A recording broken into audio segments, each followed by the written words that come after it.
Hello, I'm Alphastick. Welcome to episode 21 of BlockHeads. Joe's giving me the stink eye. He doesn't like me for something. I think it's because I'm not buying his wares. I mean, he's got a nice crossbow here for sale. I don't even want it. No, crossbows suck in Minecraft anyways. And so, yeah, I've been just kind of wandering around to see what's in the area.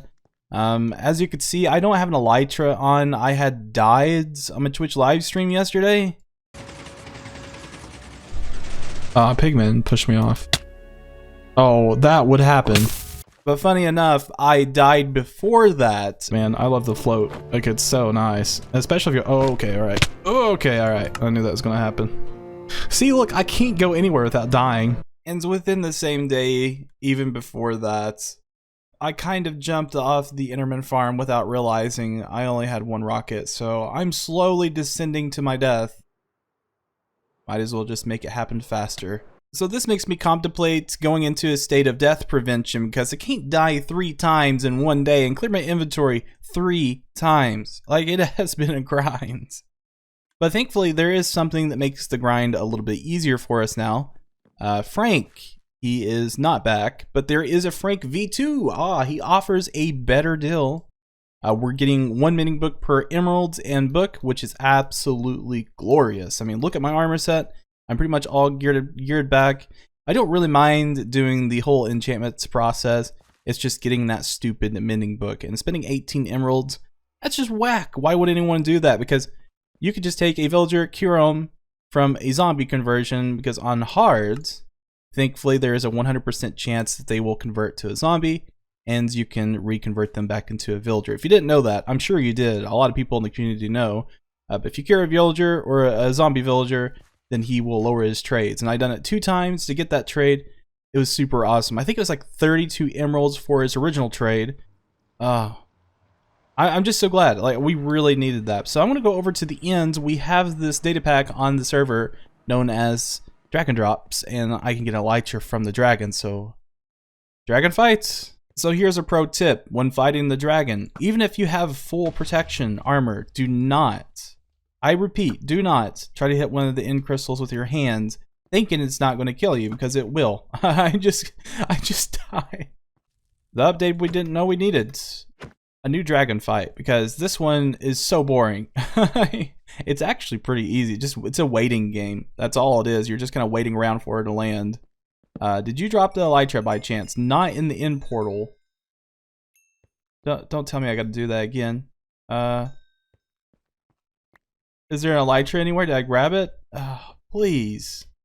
Oh, thank goodness. It fell through the portal. Woo!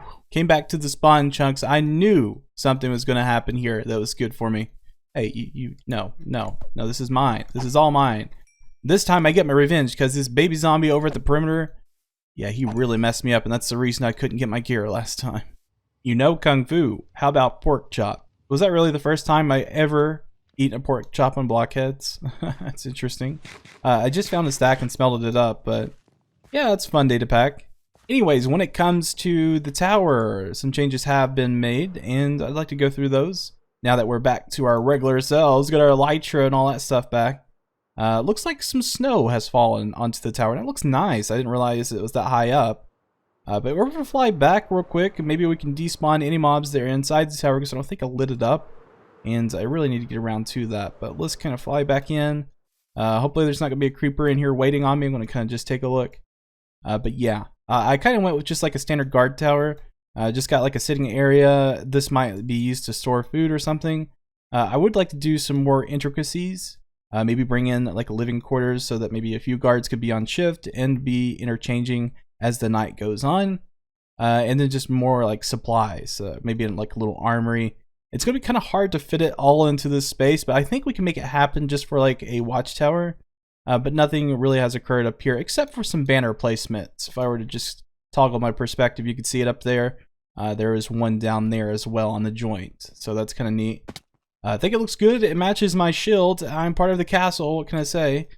Try to do a little bit of environment building. So we got this like cobble wall that extends all the way from the watchtower area to the table in front of the castle, way out there. And I tried to make this a wider design than what I normally go for. So I got like a 1 block design around the farms. just to make it look more permanent. It looks like it belongs more on the cliff line, and it kind of covers up the space that it introduces between the path and the cliff line. So like in these areas, we're gonna have to do something, maybe beautification, bring in some leaves, bring in some other natures. So I think we did a pretty good job with it. I wanted a wall, and I compromised. I noticed something. There's a banner on top of this castle. What's going on? Did he run out of like prismarine wall and he just placed in a banner? Oh, that's funny. He's one hex, good one. It's like little Easter eggs, like speckled around BlockHeads, and I love it. It's kind of neat. So last episode, I had asked what would fit between the watchtower and the castle, and no one really had any inspiration for it. No one got back with me. So I'm going to try to gain some inspiration from another channel, do some YouTube watching today. I'm going to go in my living room, eat some Raisin Bran, and watch some YouTube. That sounds like a pretty nice morning. But yeah, we'll inevitably get this filled. We just got to find the right structures for it. And I'm not going to work on that today. I mean, I'm obviously prepared gear-wise to do it, but there's a couple of other things I'd like to get to for today's project. Ooh, what a nice little sunset atop the castle. Looks beautiful. And then the full moon's coming up on the other side. Well, not full moon. It's pretty close, though. So I've been getting into this thing recently where I'm not bobbing in Minecraft and just walking around. I think it's easier to show off builds, keep on pace whenever you're just kind of walking around the world. And I'm curious, going to be leaving a poll in the video. Answer that for me. I need some help because it might drive some people crazy. I don't know. But I personally like it. I've been using it a lot on Twitch, and I think there's more benefits from it than just having the bobbing effect. I don't know. Personally, I want to sleep real quick, and since we're on the topic of the castle, I want to show you some plans I've got going on down here behind the castle. But of course, I get rid of these mobs first. They're gross. Hold your horses. We're going to do some backtracking over here into the village so that we can take a look at the bushy leaves that we've implemented. Man, that was about a catastrophe, wasn't it? And so these look really nice. They're not too much of a stretch from vanilla. And I think if like Hex done some like bushel designs or something, it wouldn't look too different on my ends. It just look a little bit bushier. And some of those resource packs make like really bushy leaves, and I just don't know if that would have worked for BlockHeads. I just wanted something that looked a little bit fancier for like bushels on the ground. It looks good in trees, kind of, but I think if you decorate more with the leaves, it looks a lot better on the ground. Though it does add a lot of life to the custom trees. Gotta say, that was a nice little addition to BlockHeads when Hex came through here, done some of these custom trees. I love those low-hanging leaves. They just kind of stretch to the grounds and really add a lot of atmosphere to the area. Now, before it becomes too dark, I want to try to get over here to behind the castle, show you some of my abstract planning, because I'm not really a builder. Nothing is really set in stone. I'm probably just going to improv a lot of it. But I kind of got some stuff laid out, and I should memorize it all. It should be all good. Looks like a crummy mess right now, but hopefully it'll look a lot better in the future of this episode. But we got this like little corner house. I don't know what to do with it. Maybe something functional. This is going to be like a little market place for the merchants who want to take advantage of people entering into the castle perimeter. And then back here, we probably want to do like a little custom cliff just to kind of enclose those marketplaces and just kind of block off any other entry points, because I'm probably making this a gate. I don't know yet. This is going to be like a little military house or like a soldier house, guardsman, something like that, just so they can watch who's coming in the castle and have like a little balcony they could probably patrol from. This is going to be a rather large tavern that I want to build, along with a horse stable to boot on the side of it. So there's like a smaller one. If some of the patrons have horses, they'll have a place to park those at night, like they're a car. This is going to be a general store, and it has like this nice little unique curvature that could potentially look really good, but it's going to be kind of hard to build. This is my most scariest builds in this area, so hopefully it pulls through.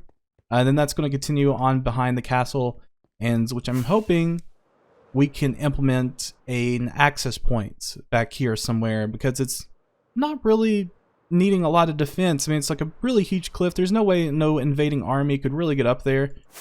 It's not necessarily built for defense, but the natural terrain just kind of helps us like plan an entry point for that side.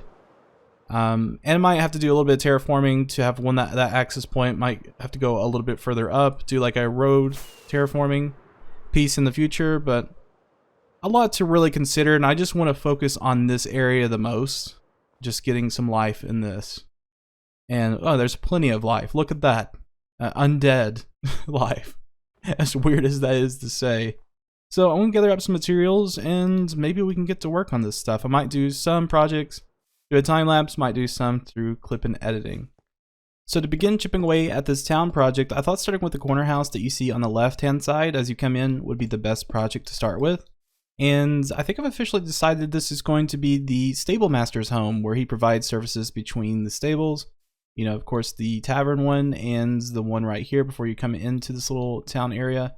But I think it looks pretty good. We went for more of a diagonal design, kind of chipped away as some different things to play around with, and it has kind of come together. I think some of the slabs are a little bit high up, but I got to do a lot more texturing to this. I mean, it's just kind of plain in nature for now. I just had a bunch of sprues, started working with it. So I think we need to do a little bit of fixing up here.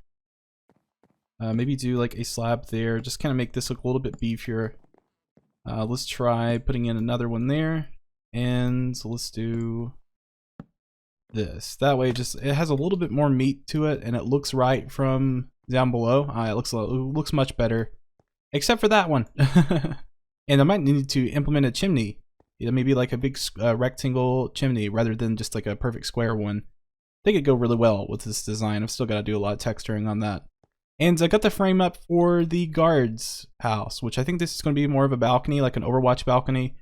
This is where the roof is going to meet somewhere. I don't want to go straight diagonal with it because it's going to hit the castle. And then the entry points with arches and stuff, and then like a secondary porch will be underneath. Thought it'd be a nice add up. Now I started thinking about it. Now it used to be a really nice point for like a kill box for the courthouse kill box. So like whenever the enemy come in, they're kind of trapped right here, and then I was thinking maybe additional crenellations on top of the bridge for like archers. They could just rain down on the invading army and take them out. Of course, we've got like, you know, some walkways up there for that castle, and we've got a nice crenellation up there, so they can just like attack from up there. But maybe a couple of gatehouses would be kind of neat to implement in these bridges, just to make it look a lot more defensive. Might want to do like a perimeter wall around these bridges and stuff too. Future planning, you know, I'm just spilling it out. I'm just noticing things that we could do. But I'm liking this so far. I've just got to put in some windows, maybe some corner textures, and this place will look a lot more alive. So earlier in the week, I had subscribed to something called Curiosity Stream, which offers documentaries for a full year for $12 a year, and it's really awesome. I started looking up some streams about castle history and architecture, and there's some really interesting things on some of those documentaries. And I've been trying to incorporate it into some of my own work. So I noticed this first bridge is textured, but this one isn't. So I'm gonna have to get around to this and just clean it up a bit. But I've been hard at work and trying to make this area look more alive. I think we've done pretty good with it. We got like a little ponds with a crossing, which looks aesthetically nice. But then we also have this fort over here that's, you know, serves as the guard's house. It's got some corbel designs for the crenellation, so that makes it a matriculation. That way they can kind of look under this and shoot out at a certain distance. And if they can't get too far, you know, if they're on the hillside trying to cross, I want to try to make this as foreboding as possible. But if they are, they can always go up to the crenellations up top between those and shoot the invading soldiers. And I just wanted this to kind of break up the flatness that was going on in this area. I think it looks a lot better. And I thought to introduce this little tidbit. So like at some point this fort was kind of standalone. It didn't have the porch on it. So this was an additional, since this kingdom has become really peaceful in so many years. And they're just like, you know what? We need an easier access for the guards. So they just added on this porch. And that's why it looks kind of different from the main structure. And spruce it kind of shows that it's been aged. Oak, not so much. It looks like fresh wood. So I thought it fit in pretty nicely. Then we're going to continue up to these two buildings, and between them, I think it's going to look really good. Just got to polish off this tavern. I'm going to try to do a really good job on it, because that's going to be the main piece that you see whenever you come in. It won't be so functional in design. It'll be more aesthetically pleasing. You'll want to stop there for the night. Yeah, it might be a little bit far over for my liking, but I'm hoping we can kind of extend it to the horse stables, kind of connect this in some way, and just make it look like one big structure. So let's get a roll on that time lapse and see if we can get something done.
I feel like that time lapse was the perfect demonstration of the iterations I go through when I'm building something like this. I had tore down this tavern like twice and rebuilt it, but I finally got it to that point where I started liking the details, and I think it looks nice from over here. This is really important to see it as you're coming in, because you want to feel like it's more of a grand place compared to, you know, other places near the village and stuff. Though the village looks nice, we're starting to get into like more expensive looking buildings. I want to think about reworking this to make it look more fancy. Maybe not even a fortress. I haven't even finished the details on it. I think I'm going to tear it down. But it's a cool concept that it's a guardhouse that kind of watches over the people who cross over. And I didn't get the horse stables in there for the tavern just because I wanted the tavern to be beefier. It is kind of bigger now. Now I think if we filled some of this negative space with like a structure, maybe like a granary, or done some kind of food supplement where they would store their food, I think it'd go a long ways. And so I think this is called a pergola. So like this is like a little shaded area, a little patio that I'm going to implement, and I haven't really done any guardrails or anything for it. And I really love the iron bars. They look so good, and I usually don't use these in medieval building, but where they're kind of at a diagonal instead of going straight, it looks a lot less modern, and you just kind of play with those textures. Now we got the front face, and what I have for the whole tavern, just this whole area, it took forever. I didn't do any detailing on the sides or the back side. I just wanted that front face done. I haven't even done the pathway completion back here, and I am not going to get to this. I've just spent so much time on this tavern and just the rest of the area to get the details right that I think I'm going to have to wait for this. I might actually do this off camera. It's not too hard getting this all built up, but it won't be as detailed as the front, that's for sure. So I'm not done with that either. I've actually got to bring this down a little bit on a couple of sides, and I got more to think about when it comes to protrusions for the tavern, because it just looks like a longhouse when you're inside of it. And I think I want to do the interior on my Twitch channel one night, so that should be fun. Maybe some of the viewers can give me suggestions of what to put in there. But for the front, I think we've succeeded. This area is looking pretty cool. I don't think this is going to be the stable masters, because I mean, I don't know, it just seems like an impractical place for a stable master. I mean, it's close to the stables. I don't know, I want to think about it more. I haven't fully decided. But guys, let me know what you think. I mean, do you like this? Does it look cool? What can I do to change up that? And do you guys have any suggestions of what to do to make this look a little bit less bland? It looks kind of open right here. I think it could do with something. But I think that's going to be about it for today's episode, guys. Hope you did enjoy watching. We'll see you next episode. Have a fantastic day.